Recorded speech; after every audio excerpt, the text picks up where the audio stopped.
Welcome to Wine Soundtrack Australia. Listen to the passion with which producers narrate their winery and their world. In 30 ounces, discover their stories, personalities and passions.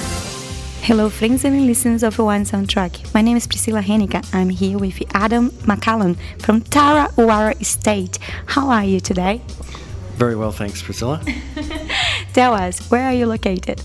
We are located in the Yarra Valley, Healesville, just about an hour out of Melbourne. Wow, tell me about what's special about the Yarra Valley. It's a special place for me because it's where I grew up, and it's just a beautiful scenery. The wines that come from here are very elegant in style, which is what I like to drink. I know you went to Burgundy, and then I know as well we have a lot of Pinot Noir, Chardonnay, and they are amazing because I tried that today. Tell us the connection with Yarra Valley and Burgundy. What's the difference between? The difference is, I suppose, when you start looking at the latitude, there's probably a difference of in day length in terms of the ripening conditions. That's one of the main differences. Obviously the soils here are a lot older than the French soils, which are very heavy in limestone. There's many different differences in terms of topography and climate. And the wines, what's the main difference between the wine? I tend to find the wines, especially from the lower parts of Burgundy, like the Côte d'Bone, to be a lot richer, where we tend to be a lot fruit driven in our styles in Australia in general, in the Yarra Valley.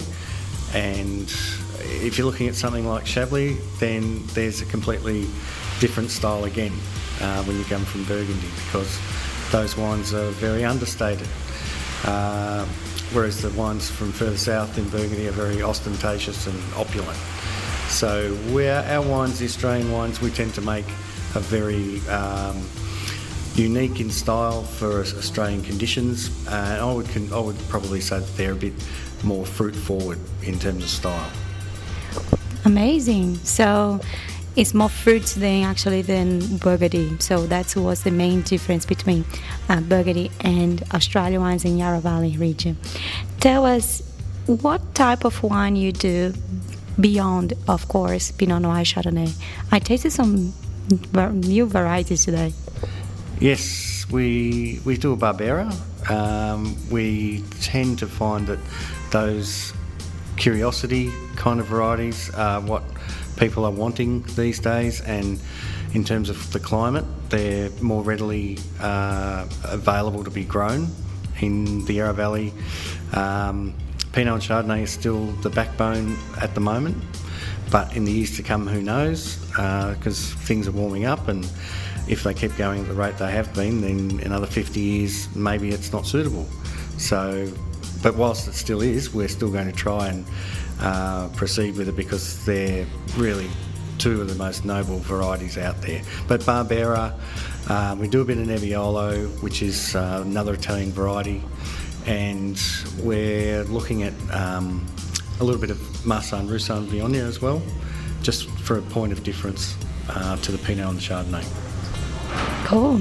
And tell us, do you sell overseas your wine? How much do you sell here? How much do you sell overseas? We sell pretty much everything here. We're a local market around the country. We're looking at restaurants or on-premise, our main sort of clientele, and we do also sell through a few individual bottle shops. We wanted to know more about you, Adam. Tell us one memory you have, or your first memory connect with the wine. Yes, I think we've all got one of these. That's so true. For me, it was going down sideways, I would say, the wine, up until I was about the age of 21. And I was kind of introduced through a bottle shop that I was working at the time. And the guy was quite young, he was quite interested in wine, and he got me kind of interested in it as well. His name's Martin Singh, if he ever listens to this. And we sort of went on a bit of a journey, and at one night I had a friend of mine's father opened a bottle of wine on the table, and he said it was really nice, and I asked him, well, I've just been trying wine, so can I have a try? And he said, yeah, sure. I had a taste of it. It was a 1986 Mount Edelstone from Henschke, and it was a light bulb moment for me. I tasted that wine and I just thought, wow, this is opening up. It just opened up a whole lot of doors in my mind which hadn't been previously opened, and I think that's what they call acquiring the taste. So after this wine, everything's changed in your life? Pretty much, because I hadn't really thought that much about what I was going to do at that point. I'm 21 years old, and I was working, although I was working in a liquor store, it wasn't my dream job. I didn't think that was where I was going to be for the rest of my life. But that then set in motion a few different things that I thought I'd venture out and do, which was one was going overseas, travelling around, backpacking, trying to not really focus on the vineyards at that time and the regions of where we were travelling through, but certainly piqued my interest. So, Champagne was, I think, a region we travelled through, and we visited the calves and had a look at how amazing that was, and it was a bit of a slow burn. Like that wine kind of had a little bit of an impact on me, and not in a profound way immediately, but over the course of the last 30 years, that was the spark that got me into wine and eventually led me on the path to a career in wine. How long have you been working in TarraWarra? I started here in 2009, just after the bushfires of early 2009. So it's been 13 years. Wow, it's a long journey. Yeah. It's been a fantastic place to work. I've had a lot of autonomy in what I'm able to do here, and I worked for a long time with a good friend and colleague, Claire Halloran. So she's departed recently, and now I'm in charge, trying to carry on the traditions that we've been doing in the past. That's an amazing story. Do you believe in a perfect variety, Adam? I'm not sure if there's any such thing as a perfect. The closest thing to perfect is Pinot and Chardonnay for me, because they just.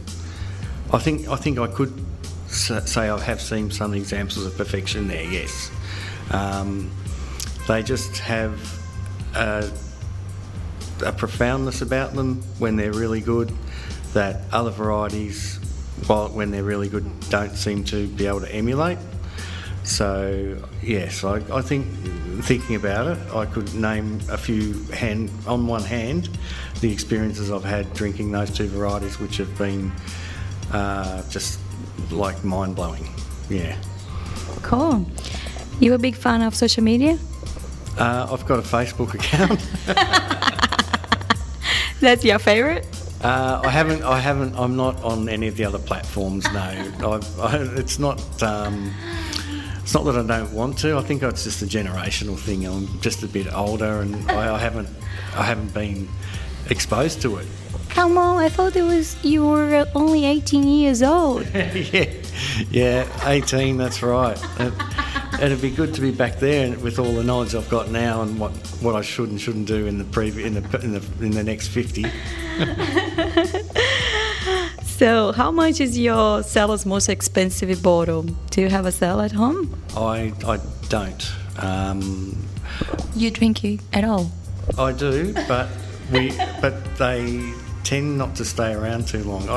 I did have a cellar once upon a time, but I mean, I went through a period where we had about a dozen of us all putting in a lot of money once a year, and we'd see what was out there, what were the best wines.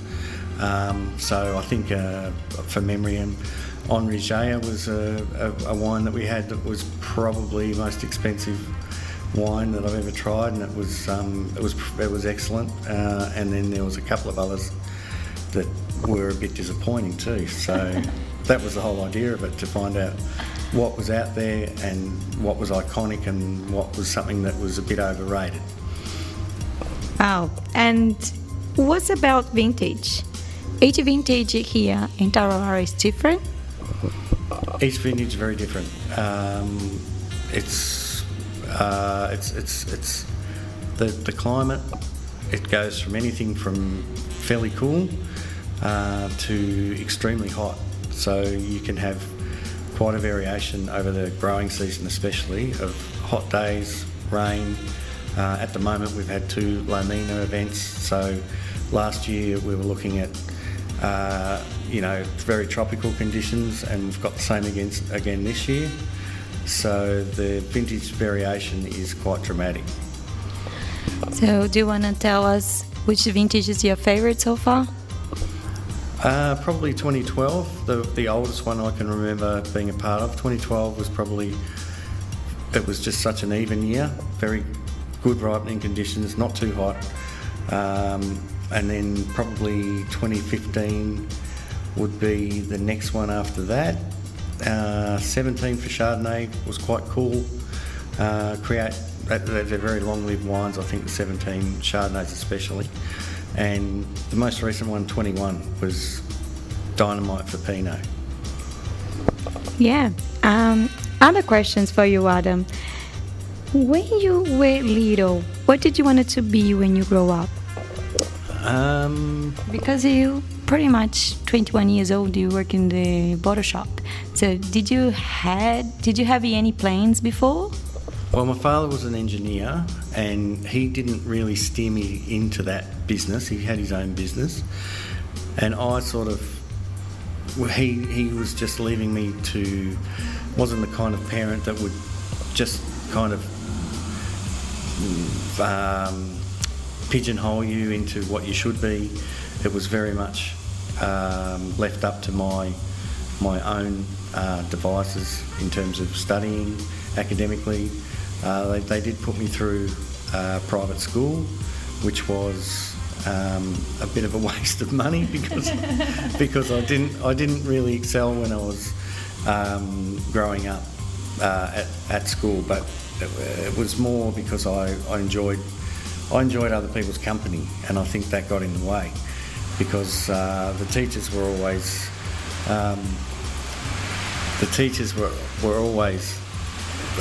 easy targets, and my friends got a laugh. So I found that was kind of what I remember from school.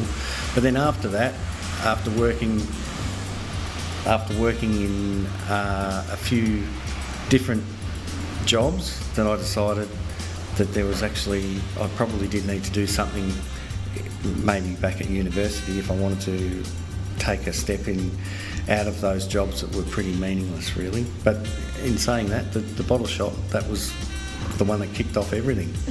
So it wasn't meaningless in the end.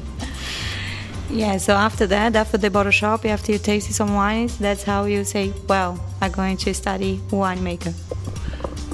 Yes. Oenology. Yeah, I did. I always had a desire to, I think it was very good for my self-esteem to finish the university degree, even though it's, a lot of it you probably wouldn't use every day, most of it actually, but it really gives you an inner confidence that you, and I still use a lot of the way that my brain trained in calculations and things like that. So it was a really, it was just very important, just as important as probably when I went and did my backpacking. It was another chapter in life that makes you who you are. So yeah, I think was that the question? Yeah. What's your favourite type of wine? Sparkling, rosé, red, white, fortified? Yeah, probably. I do lean towards Chardonnay a bit, especially when it's nice and hot. You are in the right place then. Yeah, I love crisp, Chardonnay, especially probably when it's really good. A Chablis is probably my favourite. But I tend to gravitate towards what is called for on the day in terms of how hot it is. How like if it's a really cold night, then it's going to be a Pinot or a heavier red. But yeah, I think there's nothing better than when it's hot than a glass of Chardonnay. And what do you pair your Chardonnay? Do you pair with meat? Generally, like fish, sushi, sashimi, things like that. Yeah, that's the sort of thing I prefer it with. Scallops, yeah. With lighter food? Yeah. You keep the rules. White wine with fish. Yes.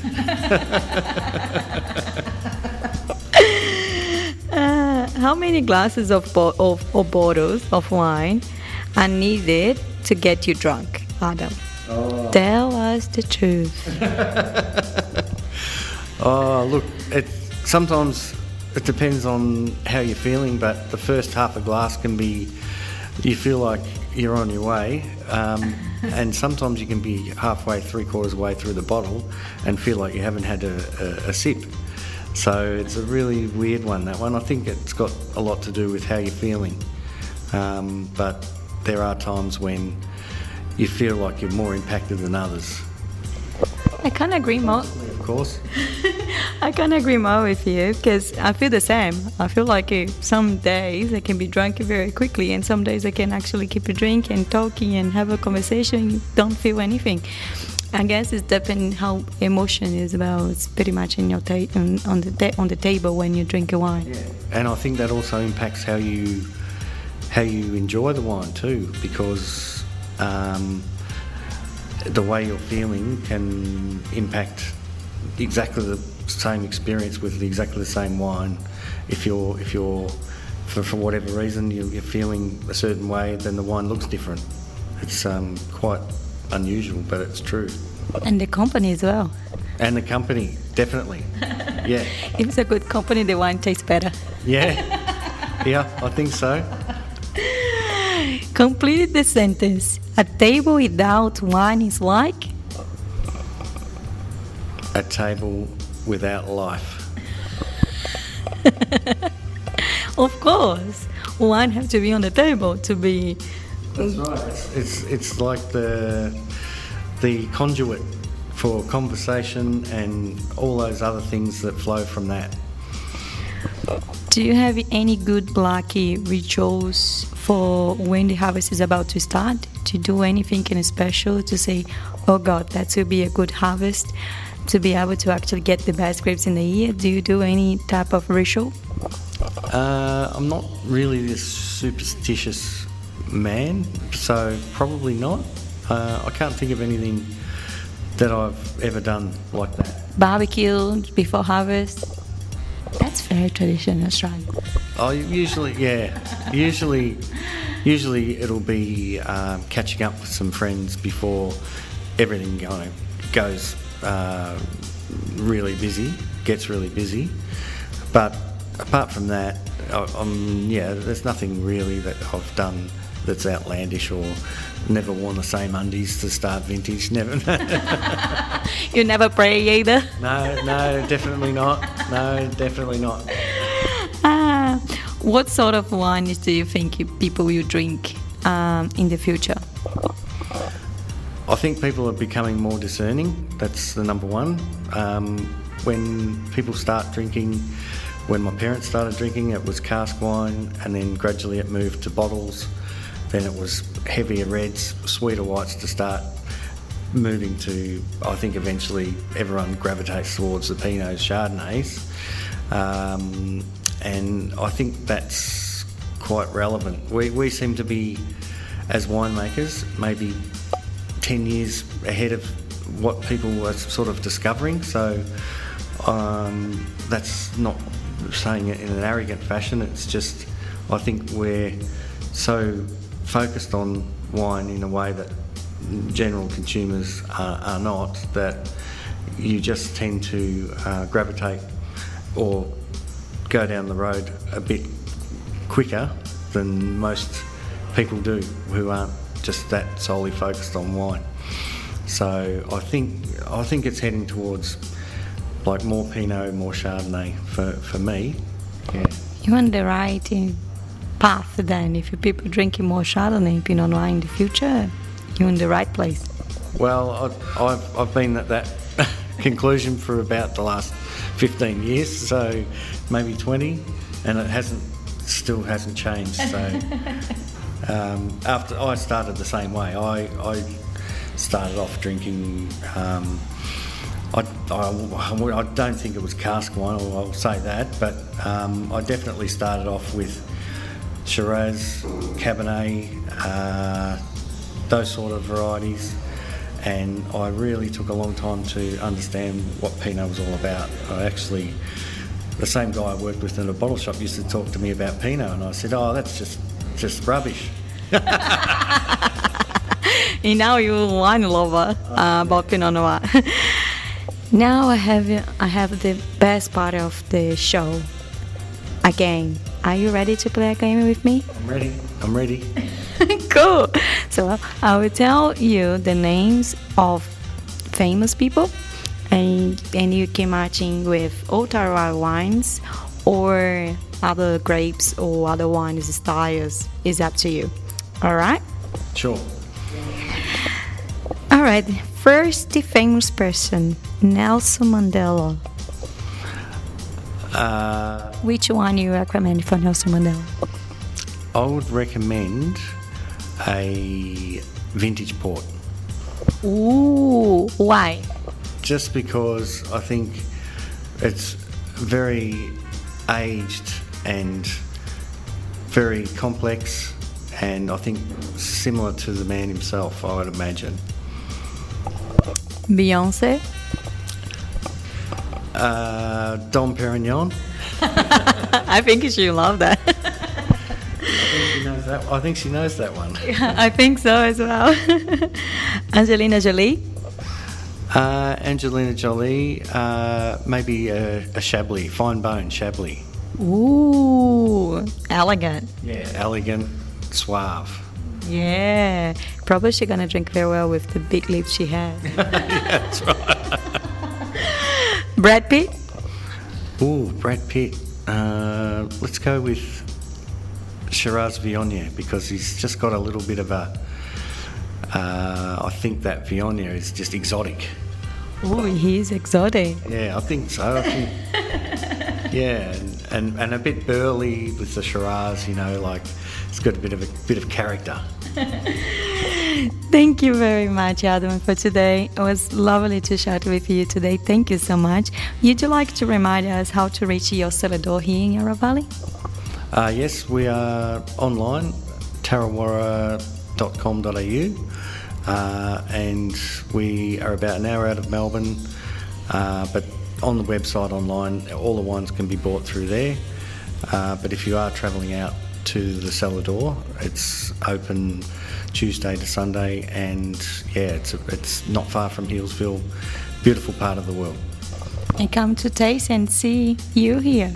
Well, if I'm here, yes, but maybe not on the weekend. Thank you so much, Adam. Okay, thank you. Thanks for listening to a new episode of Wine Soundtrack Australia. For details and updates, visit our website, winesoundtrack.com.